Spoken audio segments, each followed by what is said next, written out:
What's up YouTube, it's Saiyan here coming at you with another Magic the Gathering modern deck profile, and this time we're looking at basically a Mardu creation. Now if you check out my old videos you can see I used to run a Mardu control deck back in the days, but I shelved that project. It wasn't yeah, I used to like that deck, to be honest, and remnants of that deck do come up in this deck as well, but I took a completely new turn with this one, and it's not an original idea of mine. Actually, it was covered by Reed Duke on General Fireball, I think. And when I saw him play with this deck, he really caught my interest. Obviously, he is the king of mid-range. And just seeing him running this deck, really got me thinking, well, actually, I got most of the parts for this deck. I like the gameplay. I do like fair decks most of the time, and so I thought, well, why not build it? And I did also test the deck. I played with it this summer, and I really enjoyed the gameplay. So I thought I'll share it with you guys. So this is going to be a complete deck profile. We're going to look at the full 60 card shebang, and I also have a sideboard for you guys waiting for you here. So let's jump right into it. Right, so I'm going to start with the discard outlet. I run two Thoughtseize. Uh, Obviously, Thoughtseize doesn't need a hell of a lot of explanation. It's definitely one of the best uh, discard outlets that you can get in Modern. But we also accompany that with 4 Inquisition of Kozilek. Now you can mix and change these around depending from your card availability and how you like to run your games. But particularly with the current Modern format, a lot of the decks are fairly fast, so Inquisition, you're almost guaranteed to hit something with a mana cost of 3 or less, so that could be super useful. And we don't really want to lose a lot of life here, but we do have the 2 Thoughtseize, and I run 1 Duress. Um, in a way, it's more like sentimental value for me. This was my first Duress card that I got in the game, and you could easily run a Thoughtseize in its place. I don't have a third Thoughtseize. I also don't want to pay for it currently, so I thought I'll just run a Duress in it. It's kind of cool that I have a white border card in the deck as well, although some people tend to absolutely hate this. I think it's a nice little Jolly Joker for the deck. And we do have 3 Collective Brutalities as well. Collective Brutality, I think, generally an excellent card. Just the ability so that you can choose different options, and also providing you with a discard outlet to allow you to choose multiple modes is an excellent thing to have in this deck. We can either obviously discard sorcery or an instant from our opponent's hand, or drain some life and gain some life back, or give -2/-2 to a creature. So all the options could be very relevant, and they could come really handy during the game. So this is pretty much our discard outlet. There's a little bit more, but I'm gonna get to it when we get to that stage. Removal wise, we got 2 fail pushes. Because we run 8 fetches, as you're going to see later. It's fairly easy to trigger Revolt, and just, fatal push. Really good removal. We got 1 Dreadbore. Particularly with the new Planeswalker rule, people tend to be running more Planeswalkers in particular decks now that they're not legendary. Well, like, not as in legendary, they are still legendary, but you can run 2 different Lilianas, or you know what I mean, the new Planeswalker rules. And we also have a Terminate. Again, this Terminate is from my old collection, from when I used to play back in the late 90s, early 2000s, and just another good little instant removal. There's not much we see cards coming out with regeneration effect, but it could still be useful against like an experiment 1, for example, or anything like that. Of course, we have the staple full playset of lightning bolts. Any deck that plays red must run the lightning bolts. It's a must do. So enough said. There's really not much to be said about lightning bolts, to be fair. We also run 4 faithless looting, and I did say about the discard outlet.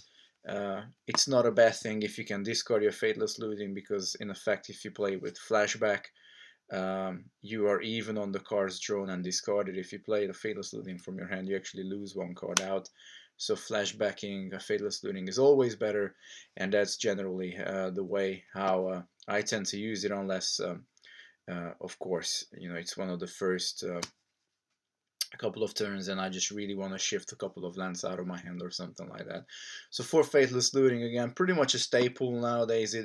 Almost all the modern decks tend to run it, who run red and want to have access to card draw, just get to the cards they need. And another reason why we want discard outlets is because we're on a full playset of Lingering Souls. Again, Lingering Souls is good if you play it from your hand, but it's even better if you can play from the graveyard. We really only have one Godless Shrine that gives us access to white mana, so most of the time we will be playing it from the graveyard for its flashback cost. It's not just the Lingering Souls that allows us to create tokens. We also going to run some other cards that help us to create tokens. But Lingering Souls generally a really good card, both defense and offense wise. Getting down to flying 1/1 spirits is certainly a very welcome feature in this deck. We also have 2 copies of K Command. Again, just a mind-blowingly good card for any deck that runs black and red, or the Rakdos combination. It's almost always useful. So, worst case, you can deal 2 damage and discard a card from your opponent's hand. But you also have main deck artifact removal, and you can also potentially bring back a creature from your graveyard if you want to. And that could be very useful as well. So, if we do discard a creature, we want to get it back for any reason, or we get something removed from our hand, we got K Command to bring it back. Super good card. We do run 2 main deck Blood Moons. The reason being is just it's an easy win, because most of the decks will rely on fetches and shock lands and all the different types of non-basics, and most of the time Blood Moon just gives you a very easy win. So why not run the 2 copies, and if it doesn't work out, it's only 2 copies, get something else in when you're sideboarding. And then, as I said, we do have a little bit more of a discard outlet. We do run 2 Liliana of the Veils. Just an all in all very good card. I always like Liliana and what she does, and she never lost any of her relevance.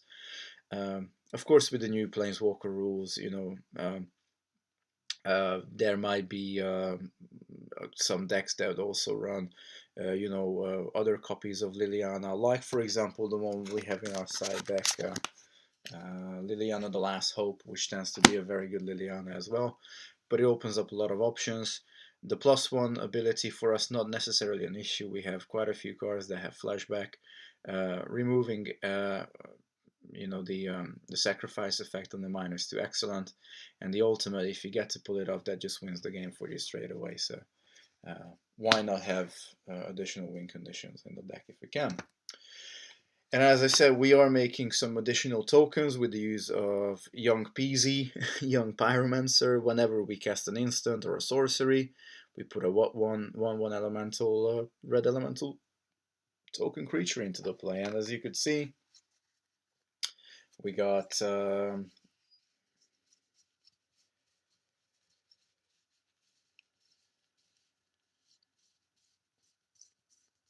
28 instants and sorceries altogether, and 8 of those cards come with flashback. So Young Pyromancer is going to be our our ultimate defense, I suppose, and our win condition as well, for that matter.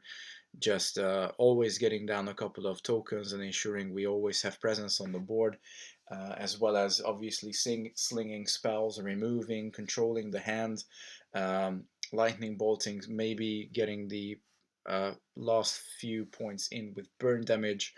That is extremely, extremely good in this deck.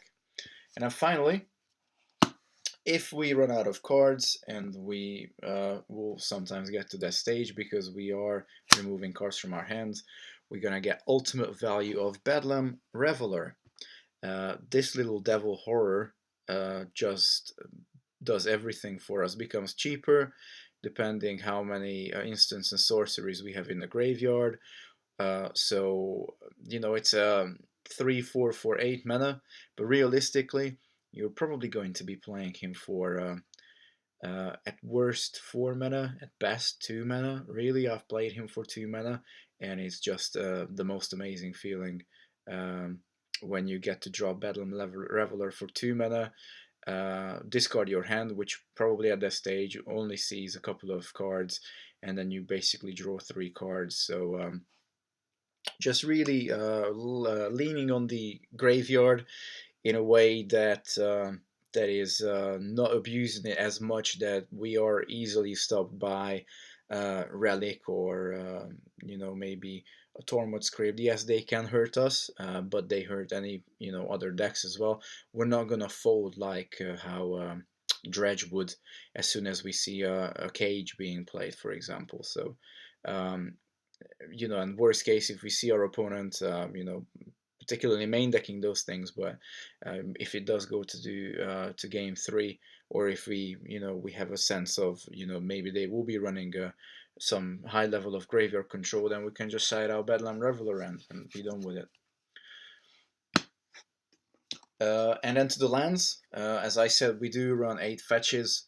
4 of them are Polluted Deltas, 2 Bloodstained Mires, and 2 Wooded Foothills. I could never afford the original Zendikar um, fetch lands, so the ones I have are all uh, the reprints from um, the Khans of Tarkir. So 8 of those.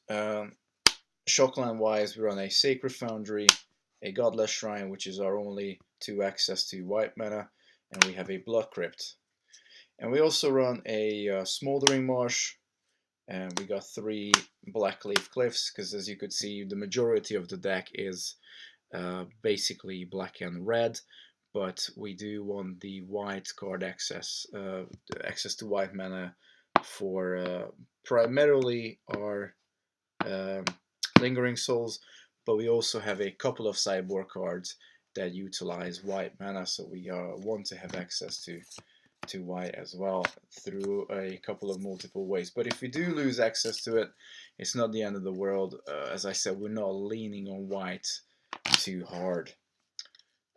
We also run 2 mountains for basics and 3 swamps, so we can cast everything based on these basics. And if we do know we're going to utilize our Blood Moon, then obviously searching, you know, using our fetches when we crack them, searching for these basics will be priority. Now you could run 1 basic plains, of course, if you want to.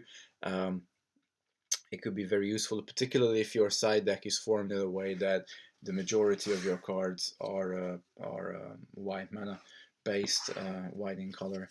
So you know, you can always do that. But this is the general build, and I'm gonna show you my side deck as well, as I promised. So I run 2 Anguished Unmaking. I think it's an excellent card, and honestly, I would love to main deck it.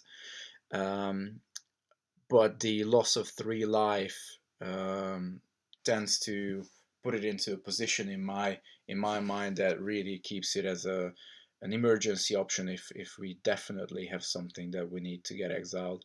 But it takes care of anything that is a non-land permanent. Obviously, it's a nice little flashback to good old Vindicate. Vindicate, excellent card. So I do like Anguished Unmaking a lot. We got 2 Pithing Needles here because of Planeswalkers and other activated abilities that also tend to be quite annoying. So Pithing Needle can never hurt. Bring it down and just stop our opponent from having fun. The anti-burn outlet is 1 Sun Droplet and 1 Dragon's Claw, which of course we can utilize as well because we do play a lot of red spells too. So Dragon's Claw has probably a little bit better use there, but you know, having 1 each is certainly something that I felt is the need to opt for. We got what wear and tear because you know, you got boggles and you got affinity in the format, so having that little added protection against those things is always good. And of course, because uh, there are of course, you know, you got original affinity and you got the hardened scales affinity, and even potentially maybe perhaps against KCI combo as well. You could bring in Kataki War's Wage and just tax their guys, but you don't have to run Kataki. There are far better cards that you could, you know, run at this spot. But I got 3 copies, and I thought, for the time being, I'm gonna run Kataki, and then we'll see how we get on with it. I've not really sided him in yet. He does what it does, but overall, I think it's a good little card. Obviously, we don't have artifacts besides the couple of ones here, so it certainly doesn't slow us down if we play it, and particularly against Affinity, it could be very useful. We do have the 1 copy of Liliana of the Last Hope, as I said. Again, very useful, particularly if we want to start to get zombies down or just keep our opponent's card at bay. -2/-1 ability tends to be pretty good. She's cheap. We can bring creatures back again from the graveyard into the hand, which is also a really welcome feature.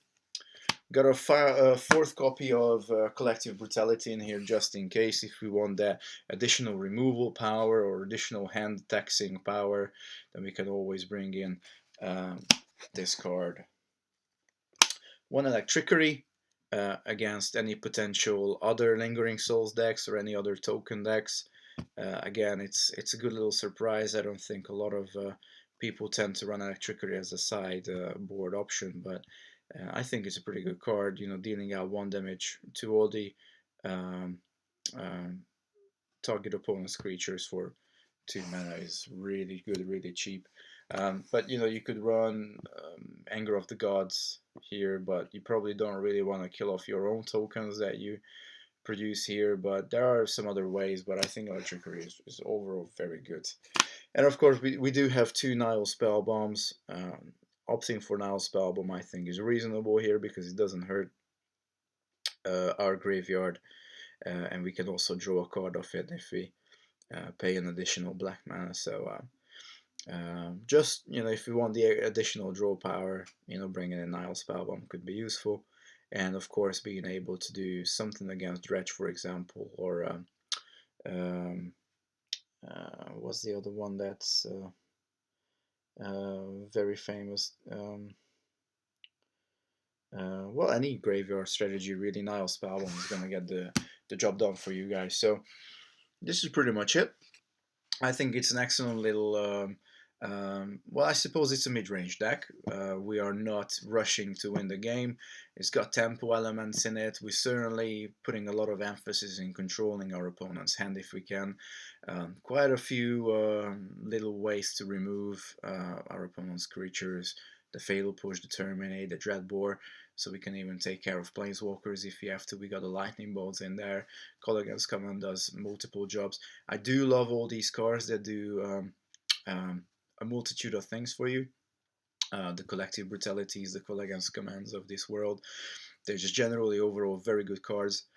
And we'll lead on the graveyard a little bit.